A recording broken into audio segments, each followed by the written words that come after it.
বিশ্বকাপ এলে নাগরিকত্ব পরিবর্তন হয়ে যায় শোবিজ তারকা ইরফান সাজ্জাদের। বাংলাদেশি থেকে পুরোদস্তুর আর্জেন্টাইন বনে যান এই মডেল ও অভিনেতা।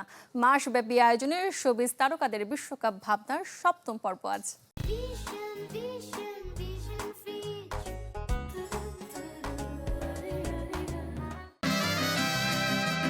আমাদের পছন্দের দল বলতে ওয়ার্ল্ড কাপ আসলে কিন্তু আমার ন্যাশনালিটি চেঞ্জ হয়ে যায়, আমি আর্জেন্টাইন হয়ে যাই তখন। সো তো আমার ফেভারিট টিম একটাই, আর্জেন্টিনা। আই হোপ এবারও তারা খুব ভালো পারফর্ম করতে পারবে আশা করি। এই যে এটাই তো পাগলামি যে ন্যাশনালিটি পাল্টাই ফেললাম, যে আমি আর্জেন্টাইন আগামী 1 মাস যখন ওয়ার্ল্ড কাপ চলবে। হ্যাঁ, পাগলামি মিনস ওয়ার্ড, মানে টু বি অনেস্ট ফুটবলটাকে অসম্ভব ভালোবাসি।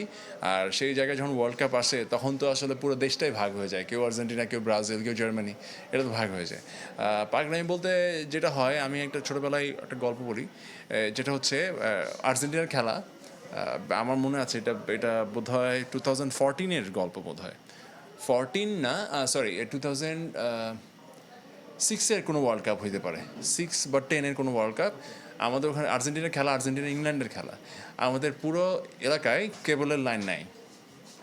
সো একটু পরে যেটা দেখলাম যে পুরো এলাকার মানুষ দৌড়াচ্ছে, আর সামনে যে কেবলের যে লোকটা সে দৌড়াচ্ছে, মানে তাকে দৌড়ানি দেওয়া হচ্ছে, কেবলের লাইন নাই এই কারণে। হ্যাঁ, সে দৌড়ায় আর্জেন্টিনার ম্যাচের আগে তার কানেকশন কোথায় কী প্রবলেম সব ঠিক করছিল। হ্যাঁ, সো ওই দৌড়ানি দেওয়ার মধ্যে আমিও ছিলাম আর কি।